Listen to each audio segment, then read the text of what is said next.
Jeudi 30 décembre, bonsoir à toutes et à tous. Merci d'être au rendez-vous de l'information sur la 102.3, les titres du journal.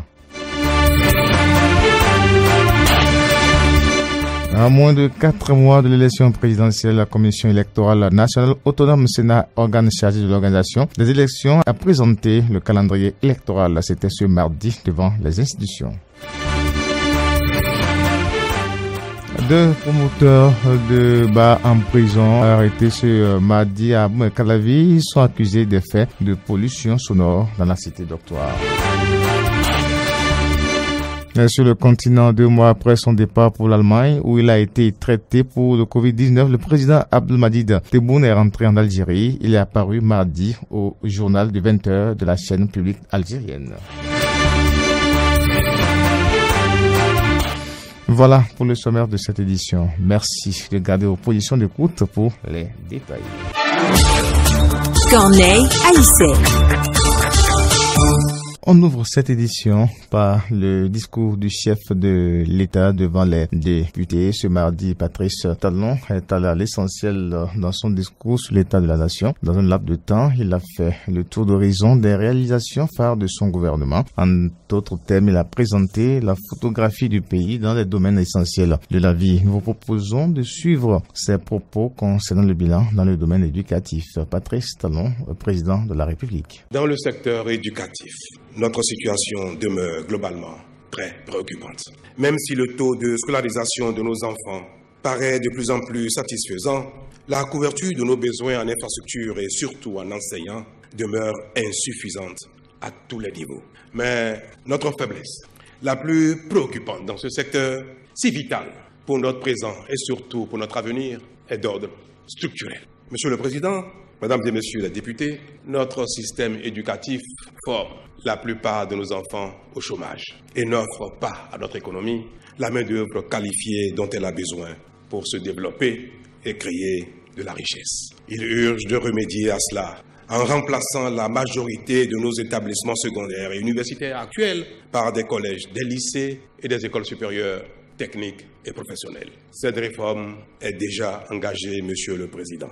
Elle sera bientôt popularisée, sachant que des investissements massifs sont déjà en cours de mise en œuvre dans ce secteur si important pour notre vie, pour notre développement. Quant à l'emploi, il est à noter, Monsieur le Président, que le taux de chômage reste élevé malgré le grand nombre d'emplois créés dans notre pays ces dernières années, aussi bien dans le secteur privé que public. Mais l'espoir du plein emploi est désormais permis à moyen terme en raison de notre nouvelle dynamique globale et surtout de notre nouvelle vision éducative. Monsieur le Président. Le président Talon était visiblement satisfait devant les parlementaires ce mardi 29 décembre. L'homme du régime du nouveau départ s'est exprimé sans détour sur des résultats engrangés dans la lutte contre la corruption. Écoutons. Il est heureux de constater que nous avons vaincu nos démons et réussi à opérer des réformes difficiles visant à changer nos habitudes. Nous avons réussi à instaurer une gouvernance qualitative des affaires publiques axée sur l'éthique et la responsabilité. Hier, le Bénin, en proie à la corruption et à l'impunité endémique, s'illustre aujourd'hui dans une lutte implacable contre ces fléaux et le bien public est davantage respecté. Nous avons cessé de dilapider nos ressources qui sont désormais consacrées à la construction de notre pays. C'est le lieu pour moi de vous féliciter, Mesdames et Messieurs les députés, pour la part essentielle que votre institution prend dans cette œuvre de retour de la morale dans l'action publique. En effet, il a été observé avant 2016 que le vote de certaines lois majeures, comme le budget général de l'État ou encore la tenue de sessions extraordinaires, donnait lieu à de honteuses tractations financières sans lesquelles le Parlement n'était pas disposé à jouer son rôle. Ces pratiques qui n'honorent pas la démocratie sont désormais révolues et cela ne vous empêche pas de vous acquitter admirablement de votre mission. Au contraire, vous travaillez plus que par le passé. C'est devant un public composé de représentants de la Haute Autorité de l'Audiovisuel de la Communication (HAC), du Conseil d'orientation et de supervision de la liste électorale permanente informatisée COSLEPI, de l'Agence nationale de traitement ANT, des ministères sectoriels, de la Cour constitutionnelle de la société civile que le président de la Sénat Emmanuel Tiando a présenté ce mardi. Le calendrier électoral devant être observé pour l'élection du prochain président de la République. Le compte rendu avec Natacha Kofi. Les responsables de de la Commission électorale nationale autonome ont tenu ce mardi 29 décembre 2020 dans un hôtel de la place une rencontre d'échange avec les institutions du pays. Cette rencontre entre dans le cadre de l'organisation de l'élection présidentielle d'avril 2021. En effet, dans le cadre de l'organisation de ce scrutin, le Conseil des ministres a adopté le décret 2020-563 du 25 novembre 2020 portant modalité d'élaboration du calendrier électoral en République du Bénin. L'article 3 de ce décret stipule, je cite, « Le calendrier électoral est élaboré par la Sénat en concertation avec les autres institutions de la République impliquées dans l'organisation du scrutin. » La Sénat a voulu soumettre à votre appréciation le projet de calendrier qui a été élaboré en tenant compte, bien entendu, des grandes séquences et opérations prévues dans le décret précité. Suite à la présentation du projet de calendrier électoral, place au recueil des amendements et contributions en vue de la finalisation du calendrier. La dite présentation a soulevé des questions auxquelles le directeur technique de la Sénat a apporté des éléments de réponse. Au sortir de la séance, il se dit rassuré des échanges. Donc la première date à retenir, c'est la publication du calendrier électoral qui est prévue sur les diapos que vous avez vus pour le 11 janvier prochain. Et puis après, il y a l'enregistrement des déclarations de candidature. Et cet enregistrement prend son socle au niveau de la publication des listes des pièces à fournir. Donc, et après, il y a le déroulement du scrutin et la publication des résultats. Nous nous sommes retrouvés ce matin pour harmoniser les points de vue, notamment par rapport aux dates, et pour finaliser ce chronogramme afin que le 11 janvier, il soit publié. Je crois qu'on vient de faire une concertation totalement positive et qui enrichit, n'est-ce pas, le premier travail qui a été fait. C'est à féliciter. Face aux inquiétudes qui subsistent, la Sénat s'emploie résolument pour la tenue effective de l'élection présidentielle de 2021. Le conseil communal d'Abomey-Calavi s'est penché sur les propositions du nouvel organigramme de la commune ce mercredi, une session extraordinaire qui fait suite à une lettre circulaire du ministre de tutelle. Le compte rendu avec Laurent Roland-Tonnet et Kessa. Le conseil communal d'Abomey-Calavi a tenu ce mercredi 30 décembre 2020 une session extraordinaire. L'organisation de cette session fait suite à la lettre circulaire numéro 858 MDGL-BAR, DC-BAR, SGM-BAR, DCT-BAR, SA du 30 octobre 2020 du ministre de la décentralisation et de la gouvernance locale relative à l'élaboration des organigrammes et des manuels de procédure des mairies du Bénin. En effet, le coût des réformes administratives entreprises par le gouvernement et de son excellence Patrice Guillaume Talon, président de la République, il a été observé nécessaire de revisiter le cadre structurel des mairies pour les rendre beaucoup plus performantes et plus librement administrées conformément aux dispositions de la Constitution de notre pays en son article 151. Dans le souci de mieux encadrer les collectivités locales dans leur rôle de fourniture de services de base de qualité à la population, 3 types d'organigrammes ont été proposés aux communes, à savoir un organigramme pour les communes à statut particulier, un organigramme pour les grandes communes ordinaires de type 1 dont celle d'Abomey-Calavi, une 3e catégorie pour les petites communes ordinaires de type 2. Un comité ad hoc a été mis en place en vue de procéder à la relecture de l'organigramme actuel de notre mairie et de procéder à la réorganisation de l'administration communale au regard du nouveau schéma qui a été proposé. La présente session extraordinaire nous donne alors l'occasion d'analyser la pertinence des propositions faites pour désormais doter notre mairie d'un nouvel organigramme en vue de son meilleur fonctionnement. Au terme de la présentation des travaux du comité ad hoc, les conseillers communaux se prononceront avant la validation de l'organigramme qui sera désormais la structure de gestion de la municipalité. Environnement, atelier de validation du projet du rapport de l'étude relative à l'élaboration de la stratégie de développement de la statistique du secteur du cadre de vie. C'était ce mardi en présence des cadres du ministère du cadre de vie. Les précisions avec Carole Olaye. Le projet de renforcement des capacités nationales pour la gestion des conventions relatives à l'environnement en lien avec les objectifs de développement durable et la mise en place d'un système d'information statistique a été financé par le Fonds pour l'environnement mondial et mis en œuvre avec l'accompagnement l'accompagnement technique du Programme des Nations Unies pour l'environnement. De ce projet, plusieurs résultats sont attendus, des résultats visant à mettre un terme aux nombreux problèmes environnementaux auxquels le Bénin fait face. L'environnement étant traité par différents ministères et institutions, il est important d'avoir une stratégie appropriée pour tenir compte des efforts que mènent ces ministères et institutions dans leurs secteurs respectifs d'intervention. Mesdames et messieurs, chers participants, vous mesurez dès lors l'importance de la tenue de cet atelier de validation pour notre pays qui est parti à une vingtaine d'accords multilatéraux relatifs à l'environnement et dont la mise en œuvre concerne non seulement tous les ministères sectoriels mais aussi les agences spécialisées du système des Nations Unies accréditées au Bénin,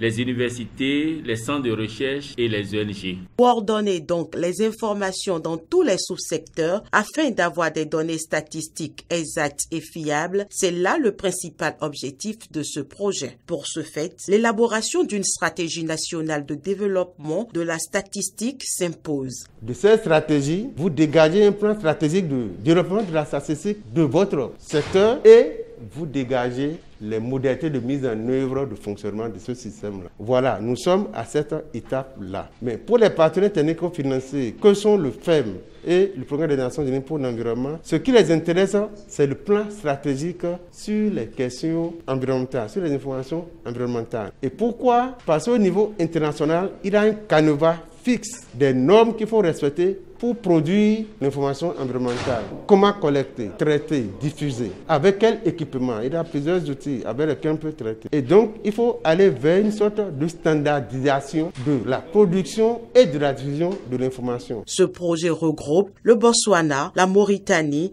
et le Bénin. Les travaux issus de ces assises de 48 heures doivent ensuite être adoptés et validés par le gouvernement, ce qui facilitera le rapport annuel sur l'état de l'environnement au Bénin. On en a beaucoup parlé ces dernières semaines au Bénin. Il s'agit de la tricherie, un moyen auquel certains font recours pour réussir aussi bien au plan scolaire, académique et professionnel. Qu'est-ce que la tricherie et quels sont ses facteurs explicatifs? Réponse avec le docteur Finayon André Gaga. Il est socio-anthropologue et spécialiste de la lutte contre la corruption. On l'écoute au micro d'Espoir FM de Samson. OK. Lorsqu'on parle de tricherie, c'est le fait pour un individu d'utiliser des moyens frauduleux pour atteindre de bons résultats. Cela appelle alors à une malhonnêteté morale, à une malhonnêteté intellectuelle et à un contournement des règles établies dans le système où l'individu évolue. Donc c'est la définition simple que peut donner déjà de la tricherie. Il y a parfois l'expérience antérieure de la tricherie qui accompagne un certain nombre de personnes. Depuis le collège, l'intéressé a toujours usé de la tricherie pour réussir. Il n'a jamais été attrapé, il n'a jamais été sévèrement puni. Donc pour lui, c'est un meilleur moyen de se débarrasser, d'avancer.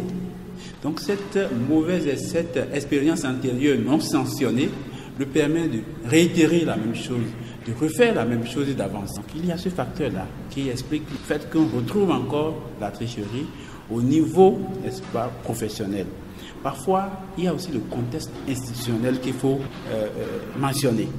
Quand je parle de contexte institutionnel, je parle du degré de sanction, par exemple. Comment est-ce qu'on sanctionne les cas de tricherie au sein de l'administration, au sein de la structure où le personnel travaille. Il y a aussi l'expérience éducative que j'avais déjà mentionné au départ, mais que je vais renchérir ici. Lorsque vous êtes parent d'un monsieur ou d'une dame qui, de façon facile, a de la richesse, de façon facile obtient certains biens matériels, de façon facile obtient de la promotion et vous ne dites rien, vous l'encouragez d'une manière ou d'une autre. Il faudrait le questionner, il faudrait le conscientiser. Si en l'écoutant, vous constatez que les sources de sa promotion ne sont pas vraiment honnêtes, c'est-à-dire ils sont malhonnêtes. Donc il y a ce fait-là. C'est comme si nous sommes complices d'une malhonnêteté qu'on favorise. Vous comprenez? Donc il y a cet état de choses. Il y a aussi l'influence des pairs. Nous ne cesserons jamais de le dire. L'influence des pairs est très très importante dans la tricherie. Tel monsieur vous encourage à aller vers la tricherie parce qu'il en a fait d'expérience et ça a marché pour lui. Il dit, mon frère, tu veux mourir pauvre? Et lorsque vos pères vous disent ce genre de choses, ils vous désarment moralement. Et ça peut vous conduire à aller vers la tricherie. Donc ce sont là quelques facteurs explicatifs de la tricherie en milieu professionnel. Parlant des conséquences, les conséquences sont énormes. Elles sont économiques, elles sont sociales, elles sont politiques, etc., etc. 2 promoteurs de bar emprisonnés ce mardi 29 décembre 2020 pour nuisance sonore dans la commune d'Abomey-Calavi. Suite à plusieurs plaintes des voisins, ils ont été interpellés par la police puis présentés au procureur de la République près le tribunal de première instance de deuxième classe d'Abomey-Calavi, Obert Kodjo. Ce dernier a émis un mandat de dépôt contre eux. Ils seront jugés en janvier prochain. Jeudi dernier, rappelons qu'un promoteur et un DJ ont quant à eux été déposés à Cotonou. Auparavant, le procureur avait donné la lettre et les promoteurs de bar ont été plus ou moins sensibilisés. C'était après une séance tenue en novembre avec la hiérarchie policière. Les nouvelles africaines et internationales.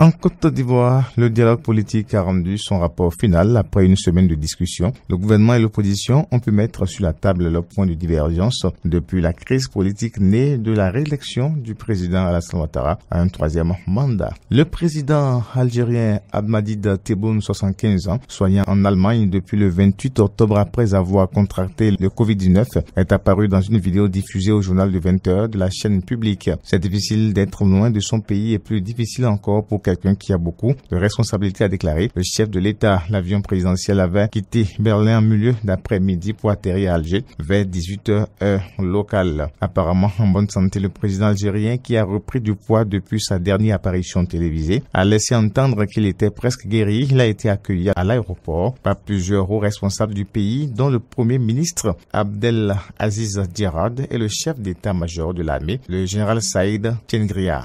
Toujours en interaktualité, selon l'ONG espagnole qui surveille les flux migratoires, Caminado Fronteras, 2170 migrants ont péri en 2020 dans l'Atlantique en tentant de gagner l'Espagne. La plupart ont emprunté la route migratoire qui rejoint les îles Canaries, un chiffre en forte augmentation par rapport aux années précédentes. Les chiffres qui font froid dans le dos. Au total, 2170 migrants sont morts en tentant la traversée vers l'Espagne cette année. C'est 2 fois plus que l'année précédente. Selon l'ONG Caminado Fronteras, la grande majorité des décès se sont produits au cours de 45 naufrages d'embarcations faisant route vers les Canaries. Et puis à la veille de la sortie du Royaume-Uni du marché unique européen, la présidente de la Commission européenne, Ursula von der Leyen, et son homologue du Conseil, Charles Michel, ont signé mercredi 30 décembre l'accord commercial post-Brexit conclu avec Londres pour encadrer la rupture historique qui doit entrer en vigueur jeudi à 23h GMT. Devant des drapeaux européens, les 2 dirigeants souriants ont signé ces tests devant les caméras et les photographes. Les documents doivent ensuite être acheminés par un avion de la Royal Air Force à Londres pour être également paraphés par le Premier ministre Boris Johnson.